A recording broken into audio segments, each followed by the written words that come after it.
and welcome to another edition of T Watches a Scary Movie. My name is T, and of course we're talking scary movies. I appreciate you tuning in. Again, make sure you are subscribed to the YouTube page as while new episodes go up every Wednesday night at 8:30 p.m. Mountain Standard Time. I do a lot of reviews these days, and if you want to catch all the extra ones, you got to make sure you're subscribed to the YouTube page because that's where everything goes at now, not just our weekly episodes. That's youtube.com/C/Theron Reynolds Scary Movie. Again, youtube.com/C/Theron Reynolds Scary Movie. Hit that subscribe button so you can make sure to get all the alerts for when new reviews are going up. I got a lot coming out this week here, including what we're talking about today, which is episode 6 of Killer Camp. Yes! In the previous episode, we were still reeling from the two deaths that we got because we lost Lindy at the beginning of the episode. Well, so did Gabe as well, too, from that budding romance. But we lost Lindy, who was killed at the beginning of the episode. But then, at the end of the episode, we're left off with two campers going off into the woods, with one of them getting set to meet their maker when they had a run-in with Bruce. And while I didn't reveal who it was in the last episode, I can reveal to you now. The campers ultimately they didn't vote, excuse me, I'm about to say they voted in. That's this week's episode.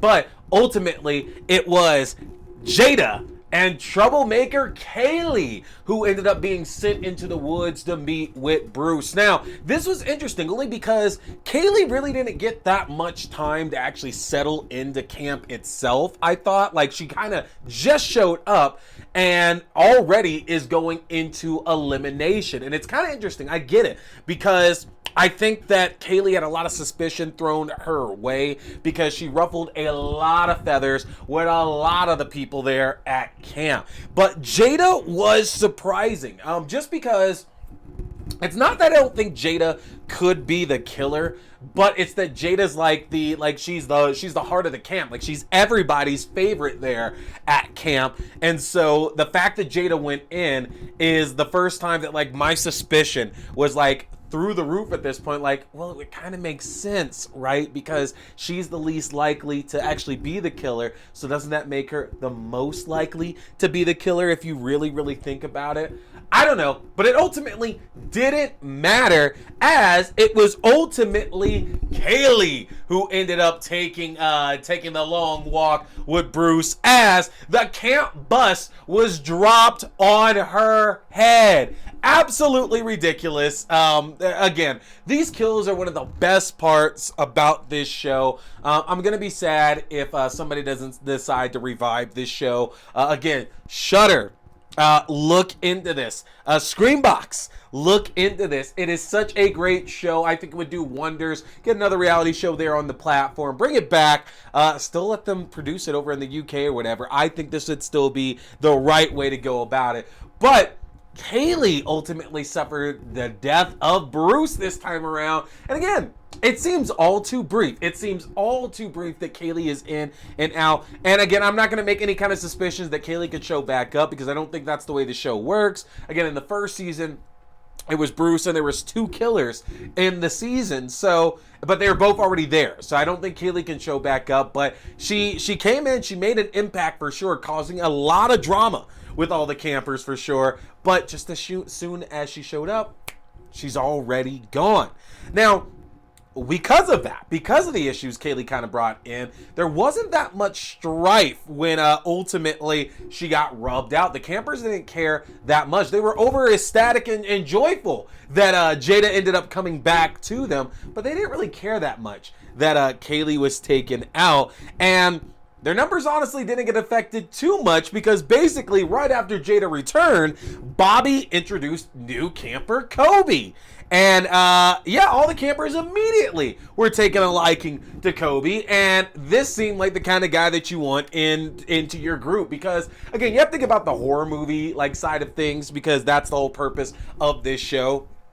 And Kobe is like this big, beefy, muscly black guy. And it's like, cool. Like, in a horror movie, your ass would probably get killed pretty easily. Not because you're black, but because you're a guy and you're big and you're muscly. And that's who always gets taken out by killers in horror films. And he's definitely bigger than Clyde and Gabe are, for sure. So I feel like there's a target immediately on his back. But Kobe seems cool. And you know who else thinks that Kobe is cool? Is Sarah. Sarah definitely noticed that right off the jump there, that she was feeling Kobe for sure. But there wasn't much time to dwell here on old romances or anything, just because the campers really had to start putting it together who ultimately was going to be the one, who was ultimately going to be the killer. Like, they're running out of time at this point, and they got to point a finger at somebody. So next day, we actually get another money game coming in, and these games just get more and more fun. I love seeing the games that they're competing for.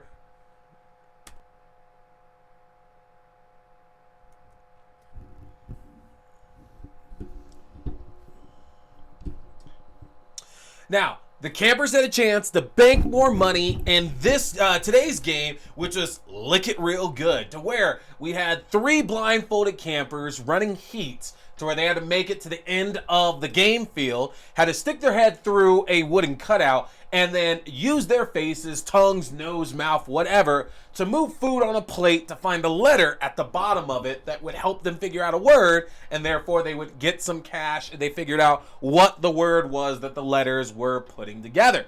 Now, the campers, for the most part, did a really, really good job. There was a bit of suspicion here, though, as, again, my vote, Moira still is not doing herself any favors. She brought up so much suspicion to herself because as she came through, she basically, I know you could say accidentally, but she moved the plate completely to the side and therefore was not able to actually track down a letter. Now, suspicious as hell. That is killer behavior, to say the very least. I don't know if I do think that Moira is the killer at this point anymore, but I will say that that was incredibly suspicious. I mean, if you're trying to stop yourself from being looked at all, this was not the right way to go about doing that. Everybody else did a decent job,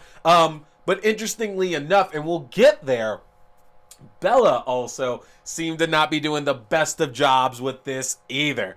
That being said, the campers did a great job with this. They ended up making a total of $14,835 to the killer's total $12,420. So the campers are still up right now with their money, and so far so good. I'm hoping that they're getting closer to figuring this out so they can walk away with some cash. Obviously, that did not happen in season 1, as I keep bringing up. So we're crossing our fingers they can make it out alive this time. Now, from there, we did get to see some people trying to make amends as well, too, as Clyde and Gabe, while they're getting to know Kobe a bit more, along with SJ, got a chance to apologize for SJ for putting suspicion onto him. It kind of came out of nowhere with the Seesaw Challenge, that they thought that SJ was kind of floating under the radar, and therefore that made him untrustworthy. So they decided to make things right by apologizing to him and letting him know that, was nothing personal. It was just kind of the way that things were going at the time. Not a fan, as I mentioned before, of Clyde and Gabe's bromance, but at the same time, we do see that in a lot of places they're trying to think logically. They're not trying to come directly off emotion, so that apology was necessary. But with the money game out of the way, Bobby gave the campers another chance to gain clues to the killer's identity, because right now we have no idea who it could be. Still, fingers are pointed towards Moira right now due to the way that she performed in Lick It Real Good. So Bobby decided to send new camp romancers, Kobe and Sarah, into Bobby's shack yet again. Not Bobby's shack, I'm sorry, Bruce's shack yet again to track down clues to the killer's identity. But Bruce has beefed up his security at his shack now with a decibel meter to detect any kind of sound that's going on. Too much sound, Bruce is alerted and will come right back. Now, Toby and Sarah would have to go through the shack quiet as a mouse to get by, and they were able to track down 4 of 5 clues, doing a great job to the killer's identity. And here were those clues. The killer doesn't add up.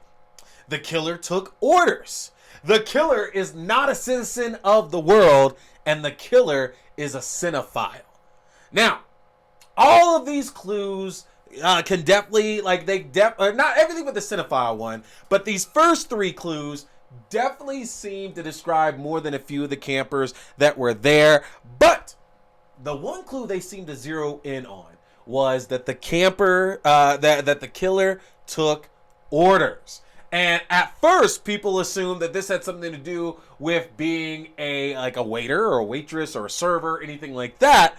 But as they begin to kind of go through and talk about the jobs that they had all worked before coming to camp, it was revealed that Bella at one point worked as a personal assistant, somebody who does take orders. And this immediately brought suspicion upon her, as Clyde and Gabe and even Jada pointed out that Bella was being very dodgy about answering this question. Now, I have to kind of agree with this. It is interesting that we get to see that Moira, again, bringing it back to the Lick It Real Good challenge, definitely seemed off with the way that she kind of blew her part of that challenge for the rest of the group. But Bella did seem a bit dodgy about answering the questions. Now, I don't know if it's because Bella's actually hiding something here, or if this is more a case of Bella was just tired of Clyde and Gabe running the show, which makes complete sense. Everybody's tired of Clyde and Gabe kind of asserting their dominance and their opinions on absolutely everything. So it wasn't a comfortable conversation at all. But I did like the fact that, again, Clyde and Gabe made it very clear this wasn't going to be based off emotion. They were going to put through facts. They're going to talk about it out loud, and everybody got a chance to basically discuss what they thought was a very accurate accusation towards Bella.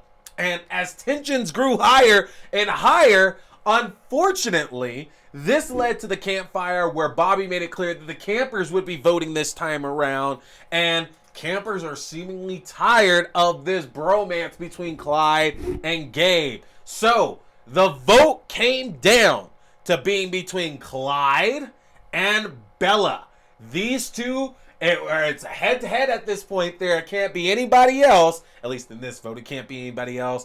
But who is going to meet their maker with Bruce? Is it Clyde or is it Bella? And honestly, I don't know, because I'm still inclined to believe the Moira theory right now. But Clyde has played a messy game. Whether it's his love triangle earlier this season that got both of those interests killed, whether it's his bromance with Gabe that has a stranglehold on this game to where nobody has a voice except for the two of them, whether it's the fact that they throw out accusations whatever they want to and then they can just walk them back without any penalty. Clyde has played a very messy game, and is that something a killer would do? On the other hand, they also said that Bella had been throwing challenges, and you can see in some of these that Bella might not be trying as hard as she possibly can, but is that because she's just not the kind of person who would try that hard in things like this? Or is it because she could be a killer as well? We don't know, but I want to hear in the comments who you think out of these two it could be. I'm not asking whether or not you think ultimately they are the killer, because it could still be any of the other campers that are out there. But between Clyde and Bella, what do you think? Who's the killer between the two of them, folks? And we're going to find out because, again, later this week, we're going to get another episode of Killer Camp In where we're going to reveal who ultimately got voted into the woods to meet Bruce and that grisly death scene. So keep watching, folks. We're going to be back with another episode of Killer Camp. Hey everybody, I appreciate you checking out this video, whether it was a review, whether it was a new episode, whether it was an unboxing, an interview, or whatever else. I want to remind you can check out my separate reviews also on my YouTube page, and new full episodes go up every Wednesday night on YouTube at 8:30 p.m. Mountain Standard Time and on your favorite podcasting platforms at 8 p.m. Mountain Standard Time. Don't forget to hit that subscribe button, like and share. My name is T. We've been talking scary movies. stay scared.